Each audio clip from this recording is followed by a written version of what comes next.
Mail time, Cabo. Mail time. Cabo. Mail time. This could be harder than expected. Here, Cabo. There's Brad. Cabo, take this to Brad. Take this to Brad. Cabo, take this to Brad. Here. Here. Take it to Brad. Good boy. Right here. Take it to Brad. There you go. Oh, look, it's the mail boy. Okay, we got super fan here, JJ, and like our cat, we just did a video. Okay, so this is from JJ, and I read the emails, and JJ has a lot of our products, and he's been using them for quite a while, but he just doesn't seem to have the hang of it, and can't get the knives and scissors, I think it was, sharp. And so he actually, I think by the weight of this, there's knives and probably scissors and maybe even a sharpener in there. I don't know. So we're going to open it up here and look, and let's tear it apart. Where does he live? Where does he live? Rhode Island. Oh, cool. Wow, that's cool. Rhode Island. I've never been to Rhode Island, but a little. Well, you can't swim. How would you get there? Yeah, how would you get there? You know, a little well-known fact in my ex-stepdad's family, way back in the Foote family, they owned most of Rhode Island, like 100+ years ago. That whole family owned so much of it, they owned a great deal of Rhode Island. So that's pretty cool, of all the states that it could have been. So Rhode Island and JJ, let's look and see what we got here. It's like Christmas for me all the time down here. As much as stuff as we send out, there's always something coming and going, coming back to us, you know, questions and things like that. So that's cool. I'm just gonna rip it open like that. Okay. So we have a outside envelope, all right, and then we have the inside envelope that evidently stuff was shipped in, because I recognize that envelope. All right, and then so we got 2 scissors.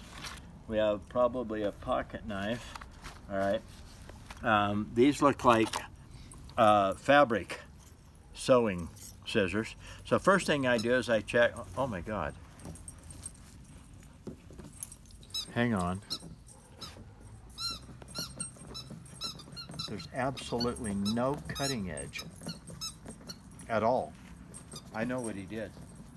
These scissors are screwed. And that's, I mean, you can have them reground, but those scissors, I'm going to hold still. I don't know how you're going to see this, but the cutting edge is at a 10-degree bevel because they've been run through the V-notch. And I have said and said and said and said, do not ever run scissors through the V-notch, and here's why. Scissors are one-sided. They're beveled this way to a flat. Our sharpeners are symmetrical, 10 degrees this side. They're for knives only. Never, ever, under any circumstances, run scissors through the V-notch. If you see a V-notch on television that's for scissors, buy that one and run the scissors through that one, not mine. Jesus, jumping Freddy. There's 15 thousandths, at least 15 thousandths depth in a bevel on the back side. So these scissors, I'm going to hold still like this. These scissors have been run through like this. I'll get in the light. Like that. And this side completely, absolutely, totally took the cutting edge off of there. So then how would you sharpen the scissors? Okay, this is what I would do. Okay, we got 2 pairs of scissors here. Did he do the same thing to both of them? I'm afraid so. All right, so, oh man, I can see it just as clear as day. Okay, now these scissors aren't ruined. They don't cut. And it would cost you, these are cheap scissors. Those may not be cheap scissors. You can spend $35, have these scissors professionally ground with a grinding wheel. I wouldn't suggest that he does it. Somebody else maybe. I don't happen to have a grinding wheel. I don't do that kind of sharpening. But these scissors can be salvaged. They just have to be ground down. And now this is how I'm gonna practice and show on these. All right. Even though there's no edge. Let's see if it bites at all. Hang on. Let's Denver magazine. Okay. And let's just rip some page out of it like that. There. These might actually cut a little. Oh, a little, yeah. If I squeeze them hard and come back here. So I'm going to see if I can work a miracle here. If you run it through the V, it cuts the wrong side as well as the correct side. So I'm going to see if I can't just rip these scissors down. Literally rip them down. And see if I can't make them cut better. Oh, and by the way, okay, see how it just slides right up the nail? Doesn't stop, slow down, doesn't do anything. Back in here, nope, doesn't either. Out here, no. Okay, so I'm going to set this down. Part of the reason I like carbide is because, yes, I can rip the metal off. There are times when you need to reprofile, reshape something, and you need to rip some metal off of it. So let's see if I can do that here and now. And you're matching the angle of the blade. Yeah, you always match the angle that the blade was ground at. And you just rip at the metal here, because I need to cut it down as if I'm grinding it. I've got to get back down to the original factory grind, or those scissors will never ever cut again. So a misunderstanding on how to use the sharpener to sharpen scissors is what's happened here. I would say never look for my videos on sharpening scissors, or they would have understood. Don't put the scissors through the V-notch, because that's 100% wrong. Okay? And I know I'm going faster than Mike should, but I'm trying to rip some metal off of here.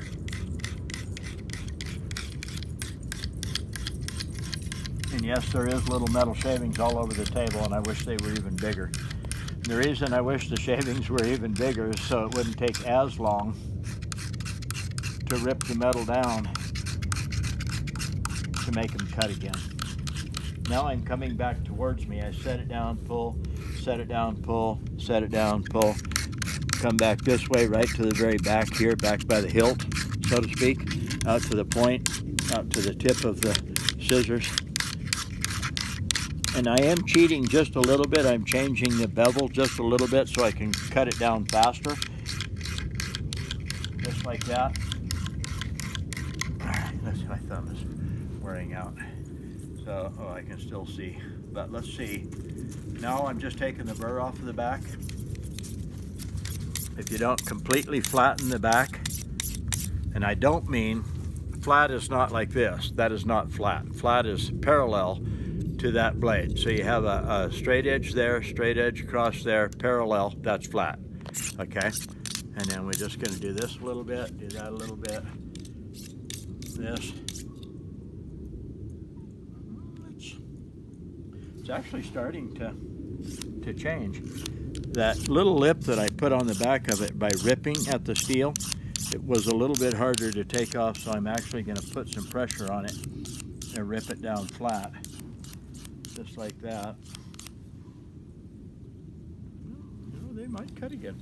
All right, so this side, okay, does not. Now I'm going to hold still in the sun, and let's see if we can see the shine like this. That would indicate that it was run through the V-notch and that it actually cut a bevel on the back of the scissors. That's really unfortunate. I wonder if there's any chance that this got done deliberately. Just to see if I can fix it. All right.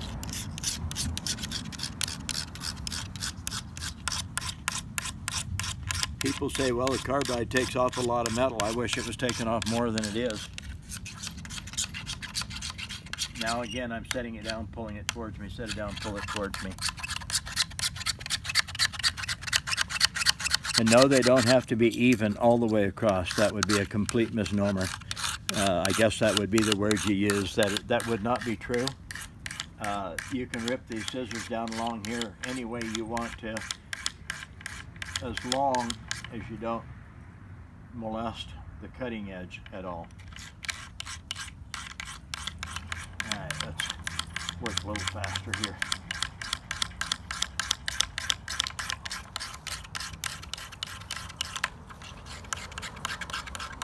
I'd rather be in Cancun on the beach.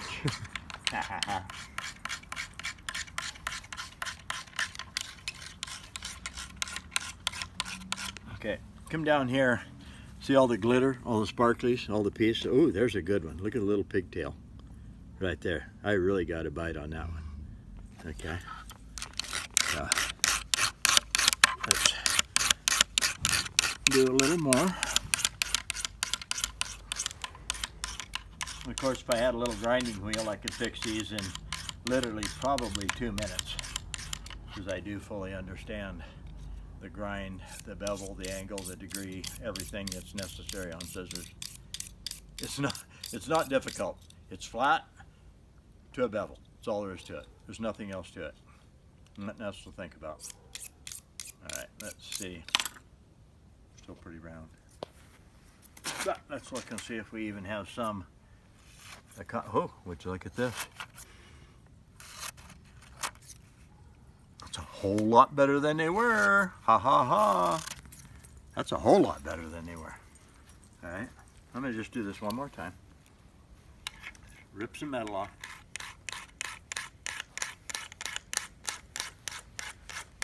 Now it's comical on these scissors. When I open them up and I start checking them, the back is actually, see how that just sticks and hangs on? Won't let loose of my thumb. That side would cut. That side won't. I'm gonna hold still. Come on in here. See if you can position where you can actually see how the edge has been chamfered with the V-notch on the Sharpens bark, or whatever they were using. Okay, we'll get after those. And I'm not going to work on those. He run those scissors through there so many times that he literally took about 15 thousandths. If it comes up here to a point and you're on the back side, he took about 15 thousandths down. It'd take you forever. I'd get it done. You put me in prison and say you can get out the day those scissors cut. You just watch how fast I make them scissors cut. Okay? Especially if you're in Iran. In a prison. All right, just like this.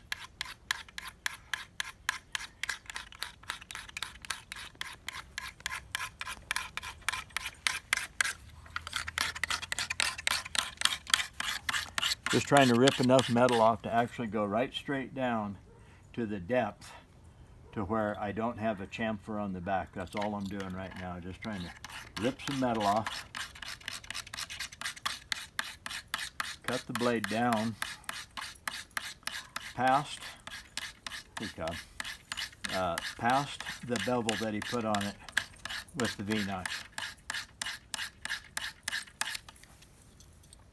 And I can see why the scissors didn't work very well. I do. I see it.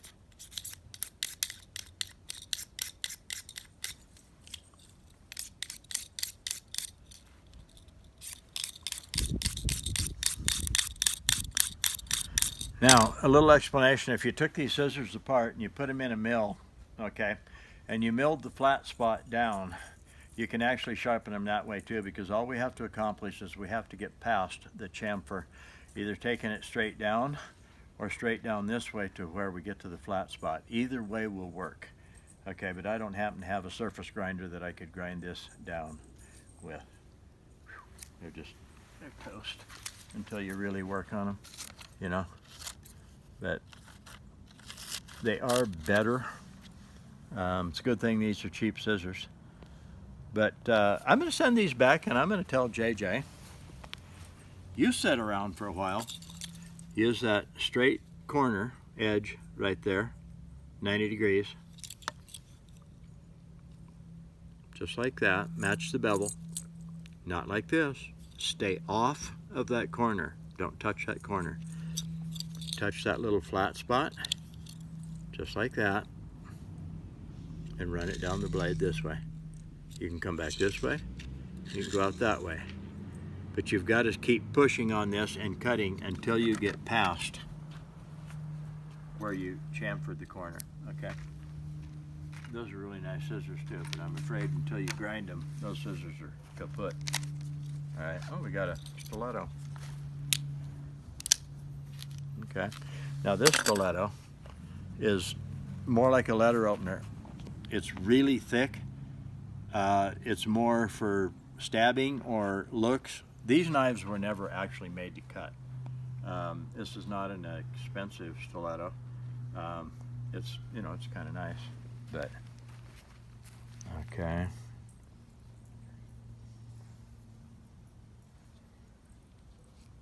That's a lock. Shit.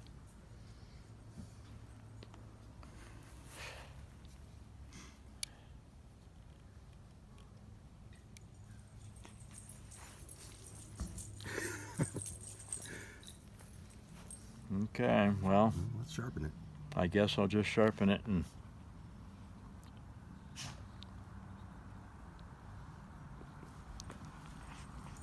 damned if I know.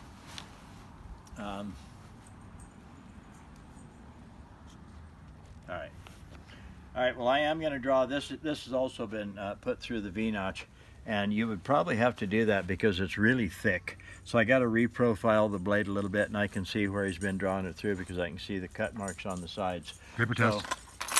So let's check and see.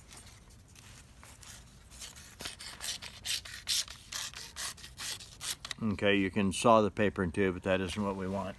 And if he wants it sharp, if it were me and I owned a little belt sander, I'd fix it on a belt sander, but I don't have. And so let's just run it through the V-notch. It's going to look like that. And we're going to draw it through this way. But never hand hold it like this. Always put it on a table. And let's move the table. Ooh, that's a heavy little table. Just like that. I'm going to come back in here and see if I can put some real shavings on the table. I know I can. I can already see them. We're not going to push too hard, because when you push too hard, it'll actually get a hold of it and get a bite, and then it makes it uneven. Right now, it's like milling. It's like I've taken it to a mill, clamped the blade in the mill, and now I'm milling a new profile on the blade.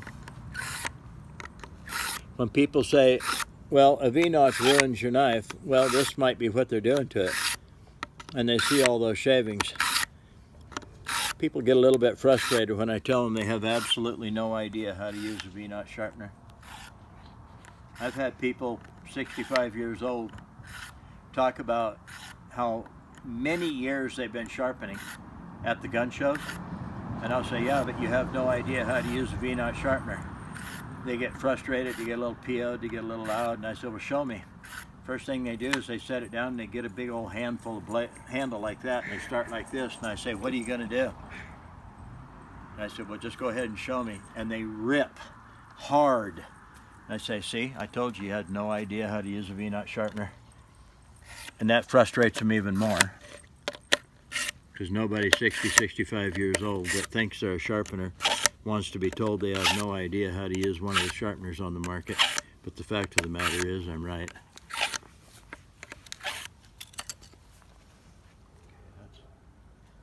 Getting better, but as thick as this is and stubby and, you know, thick as the blade is, this knife will never slice paper correctly, ever.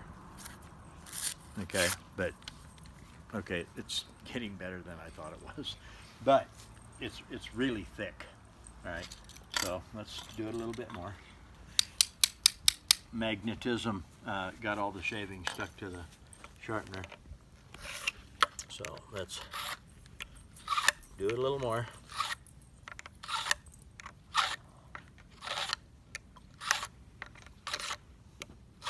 Okay, I'm going to come out here where I belong so the tip of my knife doesn't whack as it comes down through this way. I did that so I could show you that, yes, I can remove some serious metal off of the blade. And that would be important when you're making a knife out of a piece of tin. You need to move some metal pretty fast.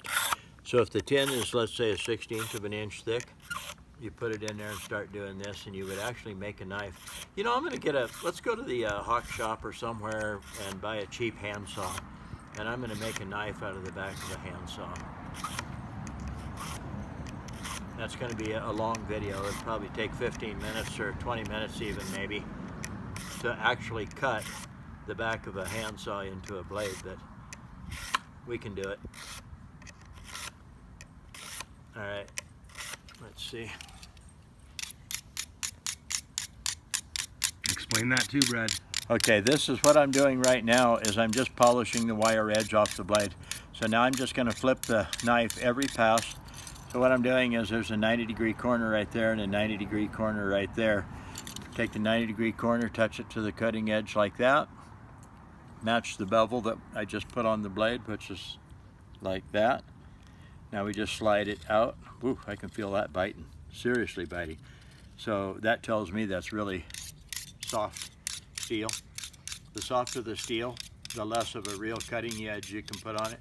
The reason I say that is if something, let's say you're trying to put a cutting edge on a banana versus a piece of glass, you know, or a piece of steel. The banana's going to tear and shred, okay, where hard steel actually cuts. You can actually cut it off. So the softer the steel, the less the cutting edge is going to be. The harder the steel, the finer the cutting edge, and the more it'll cut, the better it'll cut. Okay. Yeah, let's see. Okay, now that's actually way better than I thought it was going to be. You have to kind of find the sweet spot on it. Let's do just a little bit more to it. That knife is so thick, I don't think it's ever going to cut right. It's probably 5 times sharper than it was when I got it. But it may be too thick. A lot of these types of knives are stabbers, they're not cutters. A lot of these knives don't have any cutting edge on them at all. It's like they were sold as a letter opener. Or like I say, either intimidation or a stabber. It would definitely stab, comes to a right point.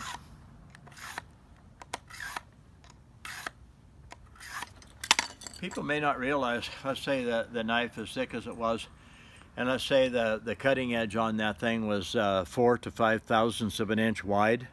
Let's say it was 5 thousandths of an inch wide. You have to take 2.5 thousandths off of this side, 2.5 thousandths off of that side, or grind it from one side all the way back. But at any rate, you have to take a total of 5 thousandths of an inch off of that blade. And since I'm not a mill or something like that, it takes a little while to mill that down by hand like this. So let's see what we got now. And then just like, I can still see the cutting edge on the knife, so I know it's not ready. And then just like this, like that. Stay at 10 degrees on each side, slide the hard 90-degree corner, that edge, out the blade. Yeah, I can actually see the cutting edge, so I know it's still pretty thick. But it's definitely getting better. Actually, that's getting quite a bit better. Once it changes, and when I say it changes, imagine the cutting edge being 1/1000th of an inch thick. That's not going to cut very good. But if I take another 0.5 thousandths here and 0.5 thousandths there, at some point I'm going to achieve the center cutting edge out there, and just like that, it'll really change. Then it's just a matter of making it sharper and sharper. I'm going to use the straight line here,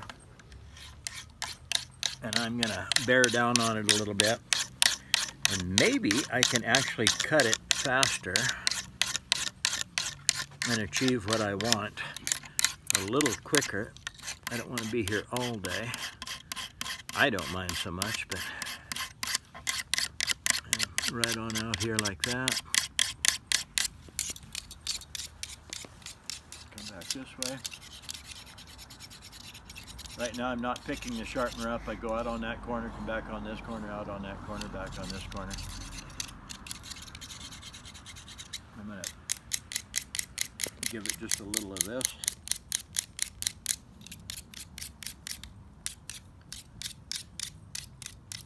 This is a really good video that people can go to, you know, from dull to sharp. Will it sharpen? Will it sharpen a dull knife? It's cheap steel, it's soft, I agree. But the fact of the matter is I can do it. So if it's harder steel, I just gotta do it a little longer. Okay. I think you've got to admit, people, that's, okay, this is also, that's where the glue is. All right. That's a huge difference in that knife. And I think I'm going to do it just one more time, and I'll hurry. And then I'm going to leave that knife alone because it's actually getting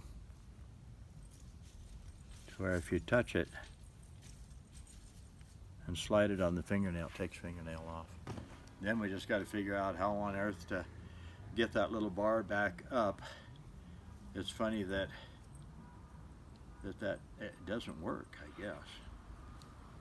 I have no idea.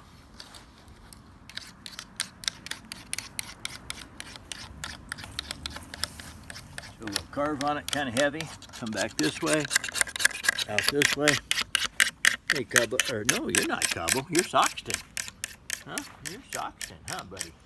Are you gonna learn how to sharpen? Huh? Are you gonna learn how to sharpen? You know, Soxton's, I don't know, what is he, like 10, 11 years old now? He'll be 14 next week. Whew, 14 next week. Soxton wasn't doing really good for a while. He was actually in pretty poor health, the black dog, black and white. And they found some new medicine for him, and I mean, you just can't believe how it perked that dog up. And that was maybe a couple years ago, okay? And I thought Soxton was not long for this world, but he's doing pretty darn good, aren't you, buddy? Hmm? Yeah, aren't you? And then there's Ridgely Silverton. You gonna come up and say hi? No. All right, let's quit on this one because it is sharp enough to get the job done, and anybody that wants a really sharp knife wouldn't have one this thick.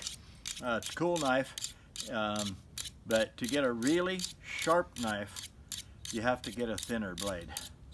And this blade is pushing 1/8 of an inch thick, and it's only about 7/16 of an inch wide. So if you have 1/8 of an inch thick and you only have 7/16 of an inch, and you don't have a long secondary bevel on it, you're just going to have to put up with thick, okay, and not as sharp. It's just how it is, okay. Now it cuts like that. So that's the scissors and the knife, and hopefully a tutorial on how to sharpen, how to reprofile a blade, how to use the V-notch, the open face, how to polish the little wire edge off of the blade, and a little bit about sharp knives should never be this thick. A knife that's this soft won't sharpen as well as a knife that's super hard, okay? And so thank you very much, JJ, yeah, for sending this back. We're going to send them back to you, and maybe even send a little gift. Thanks for purchasing. Never use the scissors, period. No kind of scissors ever in the V-notch. Only on V-notch sharpeners that you see on TV that are made specifically one-sided, okay? And I don't even know if I'd do that. I haven't seen them yet. Maybe I need to buy some and try it, because I personally right now, oh my gosh, Jesus, I don't have any idea who did that, but doesn't need to be that tight. But anyways, I'll have to look at it. That's going to be one of our reviews. We're going to find a scissor V-notch sharpener, and then I'll use it, give you my absolute honest opinion of it. If it works great, it works great. If it doesn't work great, I'll tell you that. You know, I just tell you the truth, because, you know, you're just going to go buy one and try it, and then, you know, if I'm BSing you, it's real easy to prove that. So JJ, thank you very much. Thanks for purchasing, and I hope that I've answered your questions. You know, never on scissors. Anything that thick, you have to cut it down with the V-notch and the open face. Work on it, or just have it ground. Find somebody with a belt sander and reprofile the blade completely, and then you'll have a good sharp knife. So JJ, thanks a lot. Thanks for the purchases. Thanks for letting us make a video. This is Brad Buckner, sharpensbest.com, Denver, Colorado. You take care. Folks, send us some stuff, ask some questions. I'll work on it.